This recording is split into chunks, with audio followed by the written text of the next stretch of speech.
우리에게 주시는 하나님의 말씀은 예레미야 38장 17절에서 21절 말씀입니다. 예레미야가 시드기야에게 이르되 만군의 하나님이신 이스라엘의 하나님 여호와께서 이와 같이 말씀하시되 내가 만일 바벨론의 왕의 고관들에게 항복하면 내 생명이 살겠고 이 성이 불사름을 당하지 아니하겠고 너와 내 가족이 살려니와 내가 만일 나가서 바벨론의 왕의 고관들에게 항복하지 아니하면 이 성이 갈대아인의 손에 넘어가리니 그들이 이 성을 불사를 것이며 너는 그들의 손을 벗어나지 못하리라 하셨나이다. 시드기야 왕이 예레미야에게 이르되 나는 갈대아인에게 항복한 유다인을 두려워하노라. 염려하건대 갈대아인이 나를 그들의 손에 넘기면 그들이 나를 조롱할까 하노라 하는지라. 예레미야가 이르되 그 무리가 왕을 그들에게 넘기지 아니하리이다. 원하옵나니 내가 왕에게 아뢰는 바 여호와의 목소리에 순종하소서. 그리하면 왕이 복을 받아 생명을 보전하시리이다. 그러나 만일 항복하기를 거절하시면 여호와께서 내게 보이신 말씀대로 되리이다. 아멘.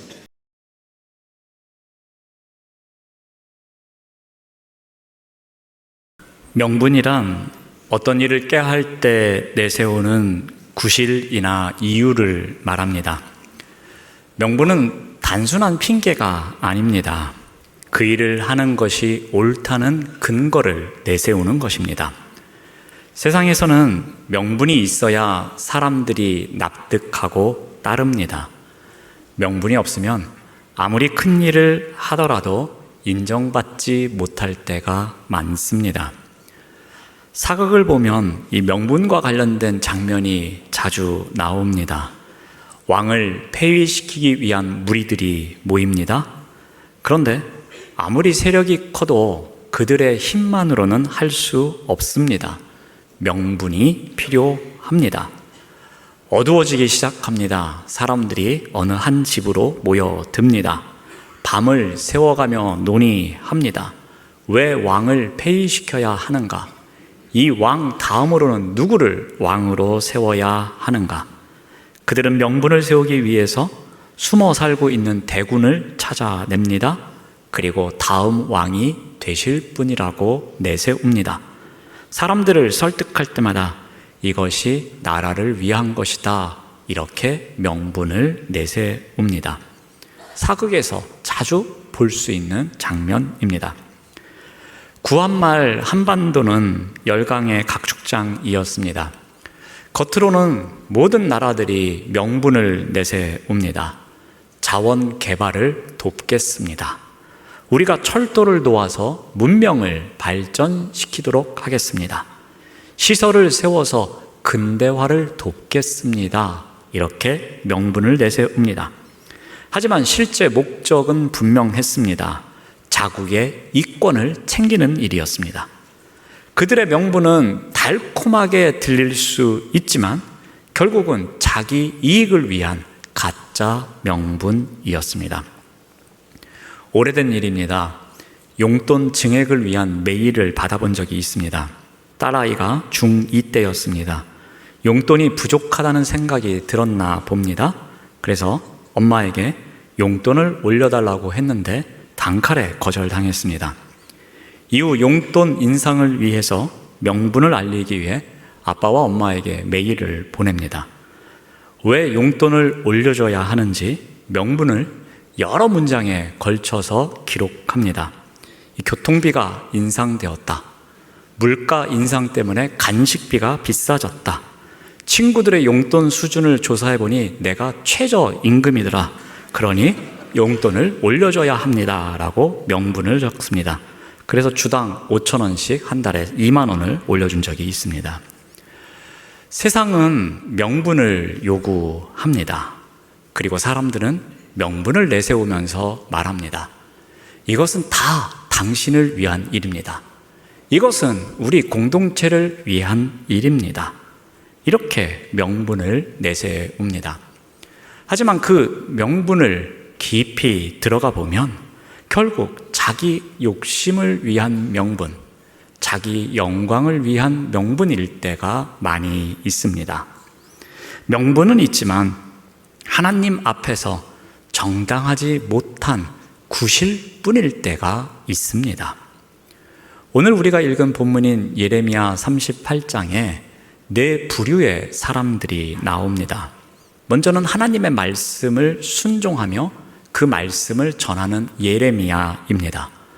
예레미야는 끝까지 하나님 말씀에 순종하는 삶을 살아냅니다. 그리고 그 말씀을 전합니다. 하지만 말씀을 듣는 사람들의 마음은 불편했습니다.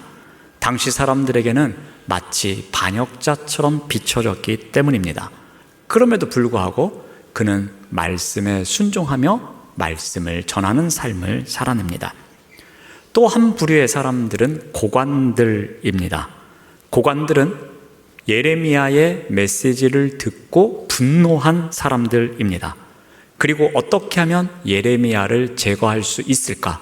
명분을 만들어서 왕을 찾은 사람들입니다. 또 한 부류의 사람은 시드기야 왕입니다. 그는 왕입니다. 그런데 결코 주도적으로 무엇 하나 결정하지 못하는 사람이었습니다. 고관들이 예레미야를 죽이고자 할 때에도 왕은 그가 너희 손에 있도다 하면서 허락합니다. 또 에벤멜렉이 와서 예레미야를 구하고자 할 때에도 마지못해서 허락하는 장면이 있습니다. 지도자 같지만, 왕 같지만 어떠한 힘도 없는 것 같은 사람, 아무것도 결정하지 못하는 사람으로 나옵니다. 오직 눈치만 보는 사람, 늘 명분만 찾는 사람이었습니다. 또 한 부류의 사람은 에벳멜렉이라는 사람이 나옵니다. 에벳멜렉은 에디오피아 출신의 내시였습니다. 그는 불의한 상황을 보고 참지 않습니다. 그리고 왕에게 가서 이 일이 문제 있습니다 하면서 이 일을 시정할 것을 요청한 사람입니다. 자, 이들 가운데 이 명분만을 중시하는 사람들이 있습니다. 두 부류인데 먼저 고관들입니다. 고관들은 어떻게 합니까? 예레미야가 선포하는 말씀을 듣고서 심히 분노합니다. 예루살렘이 멸망할 것이다. 그러니 바벨론에게 항복하라는 메시지를 듣고서 그들은 매국적 발언으로 생각합니다. 그들은 예레미야를 제거하기 위해서 왕을 찾아갑니다. 이러한 명분을 갖고 갔습니다. 예레미야 38장 4절 말씀을 봅니다. 이에 그 고관들이 왕께 아뢰되 이 사람이 백성의 평안을 구하지 아니하고 재난을 구하오니 청하건대 이 사람을 죽이소서. 그가 이같이 말하여 이 성에 남은 군사의 손과 백성의 손을 약하게 합니다 라고 말합니다. 자, 고관들은 왕에게 와서 예레미야를 죽여야 할 명분이 무엇인지를 이야기하고 있습니다. 지금 예레미야가 백성들의 평안을 빼앗고 있습니다. 오히려 성 안에 있는 군사들과 백성들의 손을 약하게 만들고 있습니다. 그러니 왕이시오, 가만 계시면 안 됩니다. 예레미야를 제거해야 합니다 하면서 명분을 말하고 있습니다. 자, 또 하나 명분을 중요시하는 사람이 시드기야 왕입니다. 시드기야 왕은 한 두 곳에서 이 명분을 중요시하는 모습을 볼 수 있는데요. 먼저는 이 에벳멜렉과의 대화를 통해서도 알 수 있습니다. 우리 예레미야 38장 9절 말씀을 참고로 봅니다. 내 주 왕이여, 저 사람들이 선지자 예레미야에게 행한 모든 일은 악하니이다. 성중에 떡이 떨어졌거늘 그들이 그를 구덩이에 던져 넣었으니 그가 거기에서 굶어 죽으리이다 하니. 자, 예레미야가 구덩이에 던져졌습니다. 생명의 위협을 당하고 있을 때였습니다. 이때 왕궁 내시인 에벳멜렉이 그 소식을 들었습니다. 그는 어떻게 합니까? 왕에게 곧바로 달려갑니다. 그리고 그를 살려줄 것을 요청합니다. 이것은 에벤멜렉이 단순히 감정적으로 접근한 일이 아니었습니다. 그는 정확하게 왜 예레미야를 살려줘야 하는지 명분을 갖고 갑니다. 그 명분이 무엇입니까? 고관들이 악했다는 겁니다. 고관들이 잘못한 일이지 예레미야가 잘못한 것이 아님을 왕이 알아야 한다고 말합니다. 그래서 그는 말합니다. 고관들이 예레미야에게 악한 일을 합니다. 그들이 행한 일은 악합니다. 그러니 왕이시오 그대로 계시면 아니 됩니다 라고 요청합니다. 에벤멜렉은 왕에게 명분에 합당한 선택을 하도록 요청합니다. 에벤멜렉의 담대한 호소는 시드기야 왕의 마음을 바꾸게 합니다. 그래서 이 일로 예레미야가 또 도움을 얻습니다. 자, 또 하나 시드기야 왕이 예레미야하고 대화할 때에도 명분을 중시하는 것을 발견할 수 있습니다. 우리 19절 말씀을 봅니다. 시드기야 왕이 예레미야에게 이르되 나는 갈대아인에게 항복한 유다인을 두려워하노라. 염려하건대 갈대아인이 나를 그들의 손에 넘기면 그들이 나를 조롱할까 하노라 라고 말합니다. 지금 시드기야는 깊은 고민 속에 놓여 있습니다.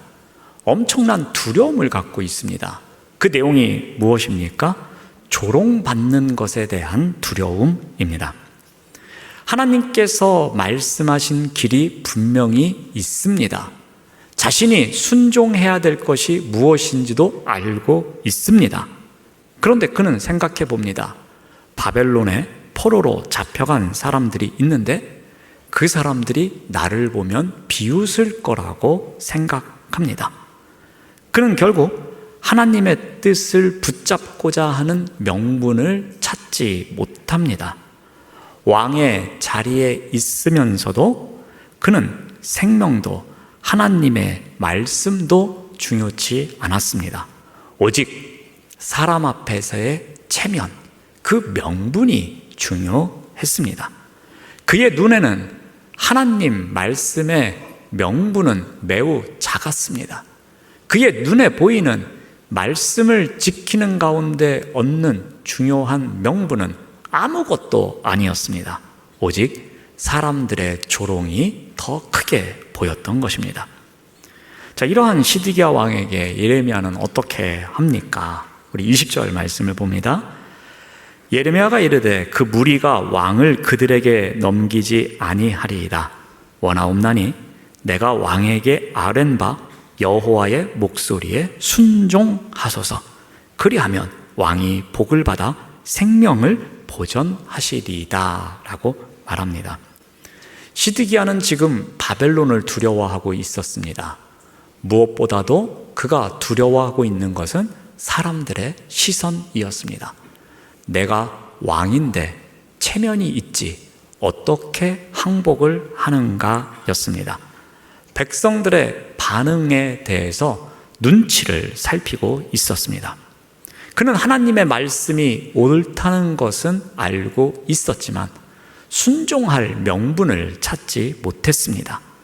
오히려 세상적 명분만을 찾고 있었습니다. 그런데 그 명분이 순종할 자리로 나아가지 못하게 만들었던 것입니다. 이러한 시드기야 왕에게 예레미야는 어떻게 합니까? 반복해서 하나님의 말씀을 전합니다. 제발 부탁인데요, 좀 하나님의 말씀에 순종하십시오 라고 접근합니다. 그리고 간절하게 요청합니다. 예레미야의 말에는 하나님의 마음이 담겨 있습니다. 끝까지 하나님의 사랑을 전하고자 하는 예레미야의 마음이 담겨 있습니다. 시드기야 왕에게는 아직도 자신과 유다를 구할 수 있는 마지막 기회가 남아 있습니다. 하나님을 온전히 신뢰하고 순종의 자리로 나아가면 생명을 지킬 수 있었습니다. 그런데 시드기야는 어떻게 합니까? 끝내 순종하지 않습니다. 그에게는 하나님의 말씀을 붙잡을 명분이 없었기 때문입니다. 참된 생명의 길을 선택할 명분이 그에게는 없었습니다. 그는 오직 체면이라는 세상적 명분에만 관심이 있었습니다. 하나님의 말씀에 순종이라는 참된 명분은 선택하지 않았습니다. 사랑하는 여러분, 우리는 어떠합니까? 우리도 순종하지 못하는 여러 가지 이유가 있습니다. 그런데 그 가운데 하나가 바로 명분입니다. 사람들의 눈치 때문에, 내 체면 때문에, 이것쯤은 괜찮겠지 하는 생각 때문에, 그러한 명분 때문에 우리가 순종하지 못할 때가 많습니다. 세상적인 명분은 붙잡고 살아가지만 정작 하나님 말씀에 순종하는 명분은 붙잡으려고 하지 않습니다. 하나님을 믿는 신앙 안에 세상적인 명분의 자리를 만들어 놓고 살아갑니다. 그러면 어떠한 일이 생기겠습니까? 하나님의 말씀이 삶의 기준이 아니라 세상의 명분이 삶의 기준이 되어버립니다. 세상에 말하는 것이 내 행동의 기준이 되고 사람들의 눈치가 내가 결정하는 결정적인 근거가 되고 맙니다. 하나님께서는 우리가 이것저것 계산하고 명분을 따지면서 순종하는 것을 원하지 않으십니다. 하나님은 단지 말씀 앞에서 단순하게, 말씀 앞에서 온전하게 순종하는 것을 원하십니다. 시드기야 왕 또한 하나님의 말씀이 옳은 것을 알고 있었습니다. 그런데 그는 늘 무엇을 찾았습니까? 명분을 찾았습니다. 왕의 체면이 어떻게 되는지, 귀족들과 백성들이 나를 어떻게 생각하는지, 혹 내가 말씀에 순종하면 사람들이 나를 배신자라고 하지 않을까, 이러한 명분만 찾았던 것입니다. 이러한 세상적 명분 때문에 그는 결국 올바른 선택을 하지 못했습니다. 자, 그렇다면 우리가 이제 생각해 보아야 할 것은 어떻게 해야 할까라는 것입니다.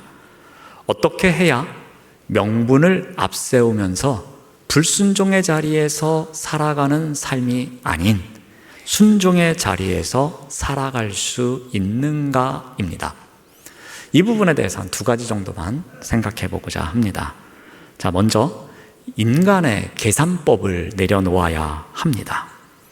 여러분, 명분은 대개 우리 입장에서 생각하는 경우가 많습니다.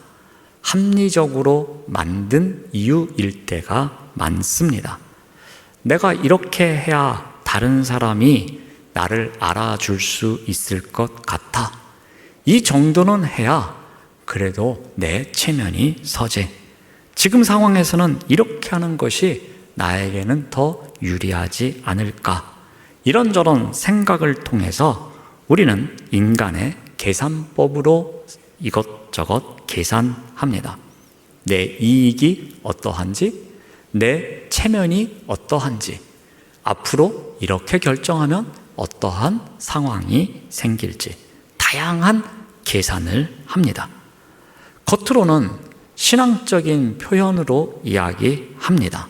하지만 실제로는 하나님의 뜻보다 내 판단을 앞세우는 경우가 많습니다. 우리가 이야기하는 명분, 그 대부분의 명분은 인간적인 계산법에 의해서 나온 결과일 때가 많다는 것입니다. 반대로 순종은 어떠하겠습니까? 순종은 인간적인 계산법으로 만들어내는 결과물이 아닙니다. 하나님께서 말씀하시면 내 논리로는 이해가 되지 않을지라도, 내 상황과 맞지 않을지라도 그대로 따르는 것, 어떠한 계산법에 의해서 따르는 것이 아니라 그 말씀 앞에서 순전히 따르는 것이 순종입니다. 순종은 단순한 행동으로만 끝나는 것이 아니라 하나님을 신뢰하는 믿음을 행동으로 옮기는 것입니다. 전적인 하나님에 대한 신뢰, 그 믿음이 있음을 나의 작은 행동으로 나타내는 것, 이것이 바로 순종입니다. 아브라함 또한 그렇게 살았습니다. 이삭을 바치라는 명령을 듣습니다. 그는 명분을 내세우며 따질 수도 있었습니다. 자신의 계산법에 따라서 하나님 앞에 나아가서 이런저런 명분을 이야기할 수 있었습니다. 하나님의 약속에 따라서 그 말씀으로 주신 자녀 아닙니까? 100년 만에 얻은 자녀입니다. 이 자녀를 통해서 후손을 약속해 주지 않으셨습니까? 이러한 명분이 있는데 지금 도대체 무슨 말씀 하시는 겁니까?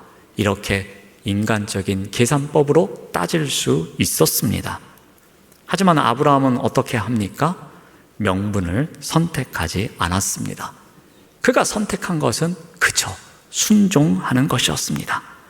이해할 수 없는 상황이었습니다. 하지만 그는 하나님을 깊이 신뢰했습니다. 그 신뢰가 있었기에 계산을 내려놓고 순종의 자리로 나아갈 수 있었던 것입니다. 사랑하는 여러분, 명분을 앞세우지 않고 순종의 자리에 살아가기 위해서 우리에게 필요한 것이 무엇이겠습니까? 인간적인 계산법을 먼저 내려놓아야 합니다. 순종은 인간적인 계산법을 넘어서는 신앙의 본질임을 꼭 기억하시길 바랍니다. 자, 두 번째로 우리가 배울 수 있는 것은 기도로 마음 지키기입니다. 우리의 마음은 항상 사람의 말과 하나님의 말씀 속에서 왔다 갔다 합니다. 하나님의 말씀에 따라서 순종하고자 결단하지만 우리가 사람의 말을 들을 때에 그 결단이 흔들릴 때가 참 많습니다. 왜 그렇습니까? 사람의 말은 바로 눈앞에서 들리고 보이기 때문입니다. 우리에게 다가온 현실 속에서 그 사람의 말이 잘 들리기에 우리는 하나님의 말씀과 사람의 말 가운데서 왔다 갔다 하는 현실을 살아갑니다. 그래서 필요한 것이 있습니다. 그 말씀의 중심을 지키며 살아가기 위해서 필요한 것이 바로 기도의 자리로 나아가는 것입니다. 우리가 기도의 자리에 나아가지 않으면은 사람의 말이 훨씬 더 현실적으로 들리고 훨씬 더 유익하게 들리며 훨씬 더 설득력 있게 들리는 것이 당연한 것입니다. 하지만 우리가 기도의 자리에 서면 시선이 달라집니다. 기도하는 자리에서 하나님의 말씀을 바라보고 있을 때에 사람의 말보다 하나님의 말씀이 더 능력이 있음을 우리가 깨닫게 되는 것입니다. 현실의 무게보다 하나님의 말씀이 더 크고 놀라운 것을 우리가 발견하게 됩니다. 그래서 순종하기 어려우면 어려울수록 우리는 기도의 자리를 찾아야 하는 것입니다. 예수님께서도 겟세마네 동산을 찾으셨습니다. 왜 그 자리를 찾으셨습니까? 기도하기 위해서였습니다. 기도로 마음을 지키기 위해서 그 기도의 자리를 찾으셨습니다. 사람들의 시선으로 본다면, 사람들의 계산법으로 본다면 그 십자가 사건은 엄청난 치욕이요 패배의 사건처럼 보여집니다. 하지만 예수님은 기도의 자리에서 그 사건이, 그 십자가가 아버지의 뜻이며 그것을 통하여서 엄청난 구원을 이룰 것이라는 사실을 확신하고 있었습니다. 그래서 예수님은 그 기도의 자리에서 다시 한번 순종의 자리로 나가셨던 것입니다. 우리도 마찬가지입니다. 순종은 내 힘만으로 되지 않습니다. 순종은 내가 어떠한 전략을 세우고 첫 번째 단계, 두 번째 단계, 세 번째 단계는 어떻게 해야지, 그래서 이룰 수 있는 것이 아닙니다. 순종은 기도로 지켜지는 마음에서 시작됩니다. 순종이 힘들수록 순종하기에 억울한 생각이 들수록, 순종이 이해가 되지 않을수록 먼저 기도하는 사람이 끝까지 순종할 수 있는 법입니다. 사랑하는 여러분, 명분을 내세우지 않고 순종의 자리에서 살아가기 위해 무엇이 필요하겠습니까? 순종하기 힘들수록 더 많이 기도해야 할 것입니다. 기도가 없으면 명분만 커집니다. 하지만 기도가 있으면 순종이 커지는 법입니다. 순종은 인간의 계산법으로는 절대로 이해할 수 없습니다.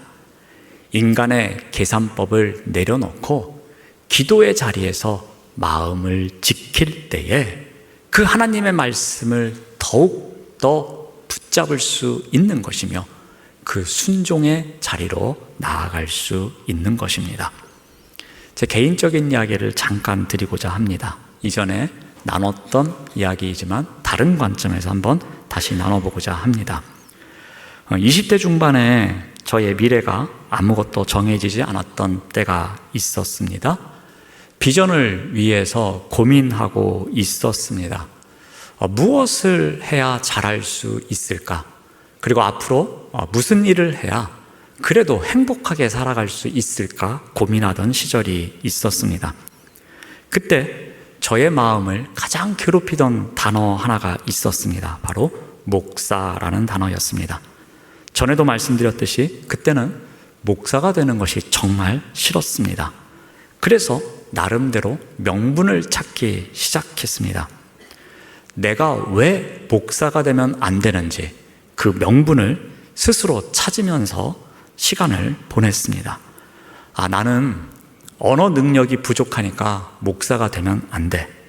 나는 문학적 감각이 떨어지니까 목사가 되면 안 돼. 나는 돈을 많이 벌고 싶어 하니까 목사가 되면 안 돼. 나는 인생을 재밌게 살고 싶어 하니까 목사가 되면 안 돼. 나름대로 명분을 여러 가지 찾기 시작했습니다. 이런 식으로 계산하면서 불순종할 명분을 여러 가지 찾아냈습니다. 그러면서 나름 흡족했습니다. 이러한 명분이 있으니 나는 목사가 되면 안 된다라고 생각했습니다. 겉으로는 합리적으로 보였지만 실제는 불순종을 위한 핑계덩어리였습니다. 그러던 어느 날 갑자기 하나의 질문이 떠오릅니다. 나는 왜 목사가 되는 것을 이렇게도 싫어하는 것일까라는 질문이 다가왔습니다. 이 질문에 대해서 답하기 위해 찾은 자리가 있었습니다. 바로 기도의 자리였습니다. 기도의 자리로 나아갈 때마다 두려움이 가득했습니다. 핑계를 만들고 있는 제 모습을 바라보게 됩니다. 이것저것 계산하고 있는 저를 바라봅니다. 그런데 기도의 자리에 서니 내가 만든 핑계거리를 하나씩 하나씩 제거해 나가고 있었습니다. 내가 만든 불순종을 위한 명분이 오히려 순종을 위한 명분으로 바뀌어가고 있었습니다. 내가 세워둔 잘못된 기준이 조금씩 달라지기 시작했습니다. 꼬박 6개월이라는 시간이 걸렸습니다. 이제는 기도가 달라집니다. 하나님, 용기를 주십시오. 하나님, 목사가 되기 위해서 믿음을 주십시오. 제가 담대함으로 나아갈 수 있도록 도와주십시오. 두렵습니다. 이 두려움을 내려놓게 하여 주시옵소서라는 기도가 나오기 시작합니다. 그러한 가운데 친구가 함께 가자는 교회에 수련회를 갑니다. 그런데 신기하게도 두려워 말라는 말씀이 3일 동안 전해집니다. 그래서 제 마음속으로 이것은 우연일게야, 이런 일이 있을 수가 없어 하는 가운데에 또 다른 수련회에 가게 되었습니다. 그런데 또다시 비슷한 말씀이 전해집니다. 두려워 말라는 말씀이 계속해서 선포됩니다. 그 과정 속에서 불순종의 명분들이 하나씩 하나씩 무너지기 시작합니다. 그리고 하나님께서 주시는 부르심 앞에서 순종의 명분을 하나씩 쌓아가기 시작합니다. 사랑하는 여러분, 세상은 명분이 있어야 한다고 가르칩니다. 명분이 있어야 움직일 수 있노라고 말합니다. 명분이 있어야 순종할 수 있다고 말합니다. 그런데 우리에게 필요한 것은 명분이 아닙니다. 순종 그 자체입니다. 그러므로 순종하기 위해서 어떻게 해야 하겠습니까? 인간적인 계산법을 먼저 내려놓아야 합니다. 인간적으로 계산하면 우리는 명분을 앞세우지 순종의 자리로 나아갈 수 없습니다. 그러므로 먼저 인간적인 계산법을 내려놓아야 합니다. 그리고 그러한 계산법을 내려놓기 위해서는 무엇보다도 기도의 자리에서 기도로 우리의 마음을 지켜야 합니다. 그 결단이 흔들리지 않도록, 그 두려움을 이겨낼 수 있도록, 온전히 순종할 수 있도록 기도의 자리에서 우리의 마음을 지키는 것이 필요합니다. 그 기도의 자리에서 오늘 말씀을 오늘 순종하겠노라는 그 마음이 변치 않기를 간절히 사모하는 마음으로 나아가야 할 것입니다. 말씀 앞에서 주저하지 말고, 말씀 앞에서 변명하지 말고, 말씀 앞에서 순종의 결단으로 살아가시는 우리 모두가 되시기를 바랍니다. 그 길이 생명의 길이라고 오늘 말씀을 통해서 우리에게 가르쳐 줍니다. 기도하겠습니다. 하나님 감사합니다.